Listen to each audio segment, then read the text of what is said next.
ሰላምና ጤና የምንመኝላችሁ ውድ የሐሴት ስፖርት አድማጮች በዛሬው የስፖርት መረጃችን የዝውውር ዜናዎችን እንዲሁም አጫጭር ስፖርታዊ መረጃዎች ይዤ ቀርብ ያለው በስፋት የማስደምጣችሁ ይሆናል። ቆይታችሁ ከኛ ጋር ይሁን።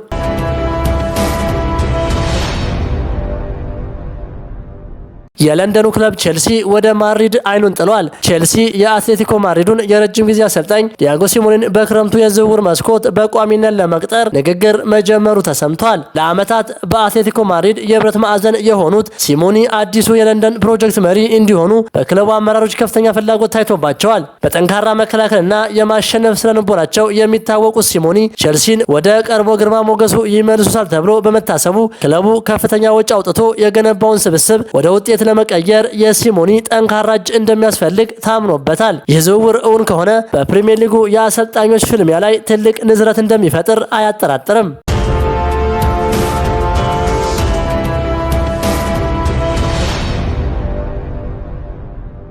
ማንቸስተር ዩናይትድ የመሃል ሜዳውን ለማጠናከር አዳዲስ ኢላማዎችን ለይቷል። የማንቸስተር ዩናይትድ አሰልጣኞችና የቅጥር ቡድን በዘንድሮው የክረምት የዝውውር መስኮት የመሃል ሜዳ ክፍላቸውን ለማደስ ግልጽ እቅድ ይዘው ተነስተዋል። አትሌቲክ እንደዘገበው የኖቲንግሃም ፎረስትና የእንግሊዝ ብሔራዊ ቡድን ኮከብ ኤሌት አንደርሰን የዩናይትድ የዝውውር ዝርዝር አናት ላይ ተቀምጧል። ተጫዋቹ ዩናይትድ በሚፈልገው አይነት የአጨዋወት ስልት ውስጥ በደንብ ይገጥማል ተብሎ ይታመናል። ሌላው በጀት የሚፈቀድ ከሆነ የክሪስታል ፓላሱ አማካኝ አዳም ዋርተር በዩናይትድ ታሳቢ ተደርጓል። በተጨማሪ የበርንማውዝ ተጫዋች አሌክስ ስኮት ክለቡ ይበልጥ በድብቅ እየተከታተለ ካላቸውና ዋጋው ተመጣጣኝ ሊሆን ይችላል ተብሎ ከታሰበባቸው አማራጮች አንዱ ነው። ዩናይትድ በካሪክስር የመሃል ሜዳውን ጥንካሬ ለመጨመርና ረጅም ጊዜን ታሳቢ ያደረገ ቡድን ለመገንባት እነዚህን ወጣቶች መልምሎ በክለቡ ቤት አዲስ የለውጥ መንፈስ እየታየ መሆኑን ያሳያል።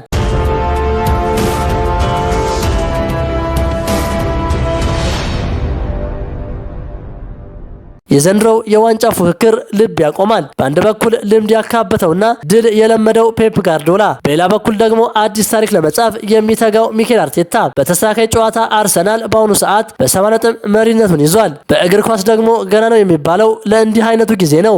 አርሰናል ካሳየው ጥንካሬና ወጥ አቋም አንጻር እስከ መጨረሻው ሰከንድ ድረስ ተስፋ የሚቆርጥበት አይደለም። ባለ ነጥብ ላይ ማተኮር እንጂ በሰው እጅ ባለው ተስፋ መቁረጥ አይገባም። አርሰናል በ70 ነጥብ በሊጉ አናት ላይ ሲሆን 5 ጨዋታዎች ቀርተውታል። እያንዳንዱ ጨዋታ እንደ ፍጻሜ ነው። ማንቸስተር ሲቲ በ67 ነጥብ ሲከተል 6 ጨዋታዎች ቀርተውታል።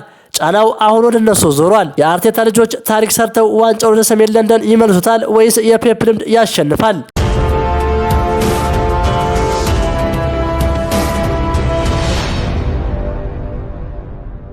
የማንቸስተር ሲቲው ካፒቴን በርናንዶ ሲልቫ በእሁዱ ጨዋታ አርሰናልን 2-1 በሆነ ውጤት ባሸነፉበት ጨዋታ ወሳኟን የድል ግብ ላስቆጠረው ኤርሊንግ ሃላንድ ያለውን አድናቆት ገልጿል። ሲልቫ የኖርዌያዊውን አጥቂ ብቃት ሲያሞካሽ እንዳውሬ ነው የታገለው ሲል ገልጾታል። ሃላንድ ለእያንዳንዱ ኳስ ሲታገል የነበረበት መንገድ እጅግ አስደናቂ ነበር። በሁለት ጠንካራ የመሃል ተከላካዮች መሃል ሆኖ መጫወት ቀላል አይደለም። ዛሬ ግን እንዳውሬ ነው እየታገለው። ይህ ድል ለእኛ በጣም ትልቅ ነው። ምክንያቱም ቀሪ ጨዋታዎችን ካሸነፍን እኩል ነጥብ ላይ እንድንገኝ ያደርገናል። የአርሰናሉ ካፒቴን ማርቲን ኦዲጋርድ በበኩሉ በማንቸስተር ሲቲ የደረሰባቸው ሽንፈት እጅግ የሚያሳምን ቢሆንም አርሰናል ከ2004 በኋላ ለመጀመሪያ ጊዜ የፕሪሚየር ሊግ ዋንጫን እንደሚያነሳ አሁንም እንደሚያምን ገልጿል። ጥሩ ጨዋታ ተጫውተናል። በተለይም በሁለተኛው አጋማሽ እጅግ አደገኛ ነበርን። በግብ ክልላቸውም ውስጥ በጣም ትልልቅ የሚባሉ የግብ እድሎችን አግኝተን ነበር። እንዲህ አይነቱን ጨዋታ የሚወስኑት በጣም ትናንሽ ልዩነቶች ናቸው። እኛ ግን በግብ ፊት ለፊት በነበረን አጋጣሚ በቂ ጥንካሬና ንቃት አልነበረንም። ለዚያ ነው ዛሬ ምንም ሳንይዝ ወደ ቤታችን የምንመለሰው። በውጤቱ በጣም አዝኛለሁ። በእግር ኳስ ውስጥ ሁልጊዜ ጫናና የተለያዩ ጫጫታዎች አሉ። በዚህ የብቃት ደረጃ ላይ የሚገኝ እግር ኳስ ተጫዋች አንዱ አካል ይሄ ነው። ስለዚህ እነዚህ ጩኸቶችና ጫናዎች ለእኛ ይሄ ፍጹም የተለመደ ነገር ነው። እኛ ሙሉ የውድድር ዘመኑን ስናደርግ እንደቆየ ነው በራሳችን ላይ ብቻ ትኩረት አድርገን ጉዟችን እንቀጥላለን። አሁን ቀጣዩን ጨዋታ በጉጉት እንጠብቃለን። ከዚያም ከደረሰብን ሽንፈት አገግመን ድል በማስመዝገብ ወደፊት እንጓዛለን ሲል ኦዲጋርድ ስለ ቡድኑ ስነልቦና አብራርቷል።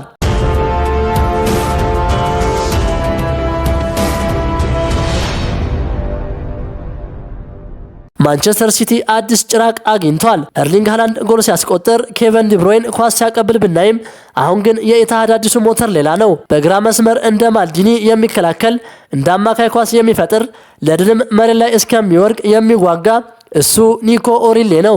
የፔፕ ጋርዲዮላ የዘመኑ ታክቲክ ውጤት።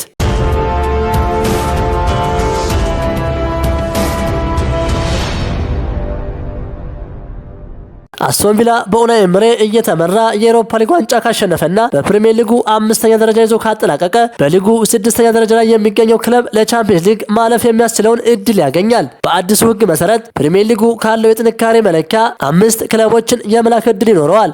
አስቶን ቪላ የአውሮፓ ሊግ አሸናፊ ሆኖ 5ኛ ደረጃን ካገኘ የሊጉ 5ኛ ደረጃ የሚሰጠው የቻምፒየንስ ሊግ ቦታ ክፍት ይሆናል። በዚህ ምክንያት እድሉ በቀጥታ በደረጃ ሰንጠረዡ 6ኛ ደረጃ ላይ ያለው ክለብ ይተላለፋል። ይህ ሁኔታ ለቻምፒየንስ ሊግ ተሳትፎ ለሚፎካከሩ ክለቦች ትልቅ ተስፋን የፈጠረ የሳምንቱ መልካም ዜና ሆኗል።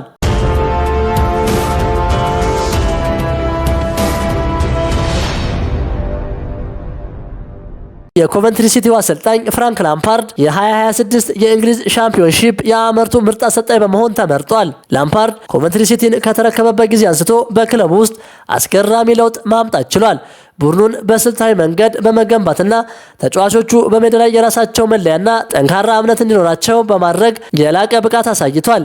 ክለቡን ከ25 ዓመታት ጥበቃ በኋላ ወደ ፕሪሚየር ሊግ እንዲመለስ ማድረጉ ለላምፓርድ ትልቅ ስኬት ነው። ይህ ውጤት ቀደም ሲል በአሰልጣኝነት ስራው አጋጥሞት ከነበረው ውጣ ውረዶች በኋላ ራሱን በሚያስደንቅ ሁኔታ ያሳየበት የመመለስ ታሪክ ሆኖ ተመዝግቧል። የኮቨንትሪ ሲቲ ደጋፊዎች በላምፓርድ ስር አዲሱ የፕሪሚየር ሊግ ጉዞ ይጠብቃቸዋል።